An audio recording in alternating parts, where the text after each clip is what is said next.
What's up, y'all? Welcome back into another video for SSPN. I know it's been a little bit. It was just the end of finals. Our boy Ethan's working on some cool stuff. He's a filmmaker. So if y'all want to go check out any of that, you can go check him out on Twitter, hit him up on Instagram, and all that good stuff to see all the cool stuff he's doing. But now that finals are over, now that a lot of other work has been done for me, I have some time to kind of go over some off-season stuff with the Spurs.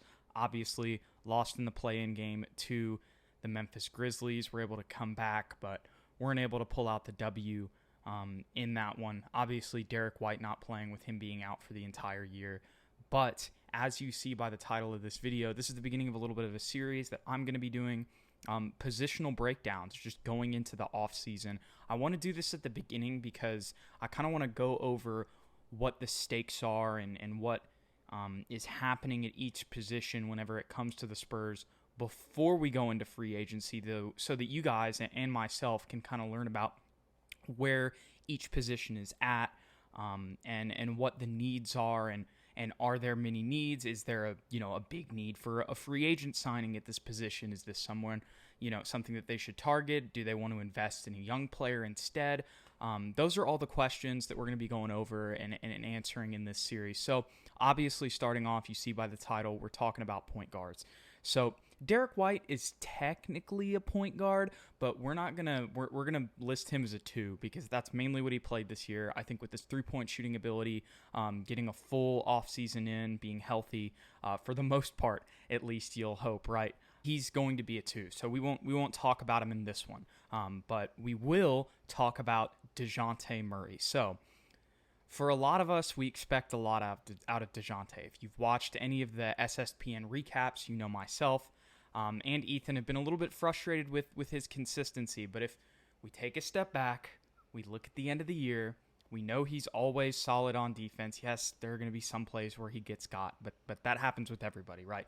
Maybe he could step it up a little bit next year, but for the most part, he's a solid defender the majority of the time. What he isn't solid at the majority of the time is playing offense. But with that being said, he still had career highs in points, rebounds, and assists, the major categories for all offensive production in the NBA. Obviously, rebounds are defense too, but those are the 3 main stats that everybody looks at in the NBA. And he did have career highs in all those. He went from 10 points to 15 points, went from about 5 boards to 7, and went from about 4 assists to about 5.5 assists. So getting better all around. The main thing for him, whenever it comes to his offensive production for me that I noticed is that 3-point shot. But there's good news because even though the percentage went down from last year, he also took almost 2 more threes a game. So last year he shot 36%, and at max took 1.7. That was the number, threes per game. This year he's at max taking 3. So I know that doesn't seem like 2, but there's this little gauge that they had of what he takes. It was 0.6 to 1.7, and then this year it was 1 to 3. So I don't know if that makes sense. You can go check it out on ESPN, but those were around the amount of threes that he took this year per game. So once again, while it was a drop-off in 5 points percentage-wise, he took 2 more threes a game. So really, that's kind of shooting better than he was before, if you ask me. He made more threes this year than he did last year, even though his percentage is less. So that's a good sign. And with another year and another offseason with Chip England, you can only expect that to get better and better. So hopefully that will continue to happen. The whole point that I mentioned this on Dejounte is that a lot of us saw him, have 20 points and a half, twice, get real hot. He in this year actually in the zone, right, basically on the free throw line, right, that area. He had the highest, or it was either he had the highest shooting percentage from that area in the NBA, or he made the most shots. I believe it's the latter. I think he made the most shots from the free throw line. Y'all know what I'm talking about if you've watched the Spurs. Dejounte coming off the screen, pulling up for a mid-range jumper and knocking it down. We saw him cook, get 20 points and a half the first half. I think twice we saw that, or 18 around there in one of the other games, and then disappear. That's the big thing for me with Dejounte. It's just offensive consistency. And even though we're being hard on him because we're paying him $16, $17 million a year, $64 million in total on this 4-year contract, At the same time, we've got to remember he's 24 years old, and once again, career highs in almost everything this year. So it can only go up. You know, if he can just get consistently more consistent every year from here on out, he could work himself into being a 20-point scorer and being an elite defender, which he already is. So if he can develop into that two-way player, Dejounte's fine. He's going to be our starting point guard. We know that. This is where the big questions are for me whenever it comes to these positional breakdowns, and it's who's going to be the backup. Patty Mills is an unrestricted free agent this year. He had a really good shooting year. It started off the year really playing some of his best basketball that we've seen in a very long time.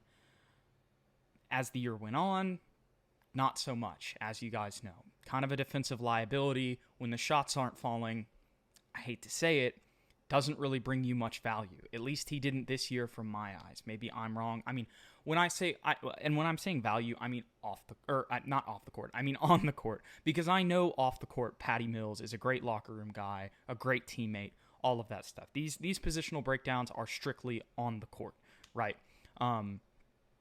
So is he somebody that you want to bring back when you've got a guy like Trey Jones, who really a lot of people thought was going to be a first-round draft pick, and we saw him even in that Suns game where the Spurs were able to decimate the Suns. He played great minutes. He is an above-average perimeter defender with potential to be an elite defender, in my opinion. He's definitely got the clamps. That's something, and that's Patty Mills' biggest weakness, which means it was one of the Spurs' biggest weaknesses at this position when it came to the bench.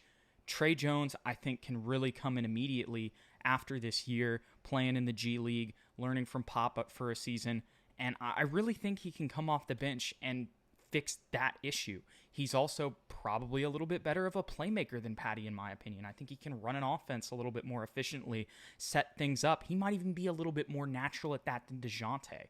This is going a little bit more off of what he did at Duke, but at the same time, it's still something that can be taken seriously and taken into account. We saw how the Spurs have developed guys through the G League. We saw how they've played to their strengths in the G Leagues. And then after playing there, we've seen those same things in Derek White and Dejounte and Keldon, that same play style translate over to the NBA after having experience there, specifically mainly in their second year whenever they're able to really play. So that's somebody that I think if I'm the Spurs, that's what I'd do. He's a decent shooter. He's not, lights out or, Steph Curry or anything like that. But he's got a good form. And as time goes on with Chip England, if Chip England can make Dejounte, at least you can't leave him wide open from three anymore like you could in year one, Trey Jones is way ahead of that. So he's going to be fine shooting the ball, and shooting threes specifically. So I'm not really worried about that aspect of Trey Jones' game. Even though you can say that that's maybe a weakness, I think another offseason with Chip England, he's probably going to be a 35 to 36% three-point shooter, which is really just what you need. If you leave him open, they're going to knock it down most of the time. That's all you want, right? You maybe want more than that, but look, this is Trey Jones' second year. I'm not going to ask him to be a 40% three-point shooter. It'd be nice, but I'm not going to ask him to do that. If he can do those other things, which were the main weaknesses at this position last year, then yes, that those I think are more important. Those are what you want. So I think he can do those things. I think he can be the backup point guard next year and play significant minutes. Yes, there's going to be some mistakes. There's going to be mistakes with all these young players, but if he can be that guy off the bench that can really come in, run the offense, run that second unit, that would be huge for the Spurs. So it's really that third position, because if you bring Patty Mills back, I'm assuming Patty Mills wants to play. I don't know, maybe he would be cool with just being the third string point guard and being a locker room guy because he's been with the Spurs for so long. But I assume he wants to win another championship. I could see Patty Mills going and signing with the Los Angeles Lakers or the Clippers and, trying to give them some shooting, kind of like Bryn Forbes, but, as a point guard role off the bench, a little bit more versatile than Bryn whenever it comes to ball handling. And honestly, I know this may sound crazy, but I think Patty might be a little bit better on defense than Bryn Forbes too. So point is, he's a hot commodity in my opinion going into this offseason. A team like the Lakers, once again, the Clippers. I know I just mentioned those two. Even the Bucks, like with Bryn Forbes. I don't know if they necessarily need him now, but those type of teams competing for championships, I think would be willing to pay Patty Mills a little bit of money. Or maybe even some other teams that think they can contend if they have another shooter would be willing to pay him some money as well. Or maybe he's just on that championship. I know he's won a championship before, but maybe he wants another one. He's like, I'll go sign a freaking vet minimum with the Brooklyn Nets. Who knows? I mean, that is Patty's decision to make. So that's something that is just really a big question mark right now whenever it comes to the point guards for me. Now, if Patty does decide to leave, are you convinced that Trey Jones is going to be the guy, or do you think he needs another year to develop, play in the G League, and you want to sign somebody else out there that's a free agent, like a TJ McConnell, or I don't know, maybe it's not TJ McConnell, but somebody maybe not even in that range because he might be a little bit expensive and might want a long-term deal, but somebody maybe who's a veteran, like a George Hill or something like that. Georgie, imagine if Georgie came back to SA, that'd be pretty crazy. But something like that, I think, would be the ideal situation for the Spurs if that's the scenario. Now, if you bring back Patty Mills, it's like, okay, cool, but is that really the best decision for the franchise? I don't know. Maybe they think that would be the best move, to bring him back on a cheap deal. But those are all questions that Patty Mills has to answer and the Spurs have to answer. That's really the main positional breakdown for these point guards. I think we know the potential that Trey Jones has. I personally think that he can be a backup point guard for us next year. Is that's what's going to happen? I have no idea. Am I a basketball expert? No, the people in the Spurs front office are.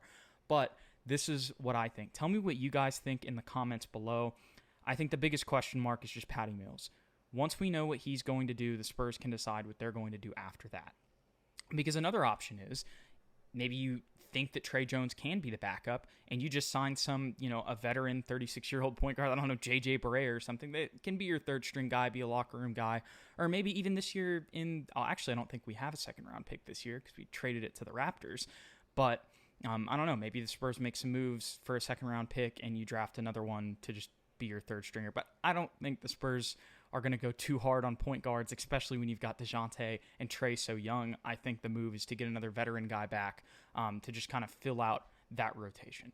That's just me. Tell me what you guys think in the comments below about the point guard position for the Spurs. We'll be back with shooting guard, the 3, the 4, the 5, all that stuff coming soon on these positional breakdowns. Thanks so much for watching, and thanks so much for sticking with us.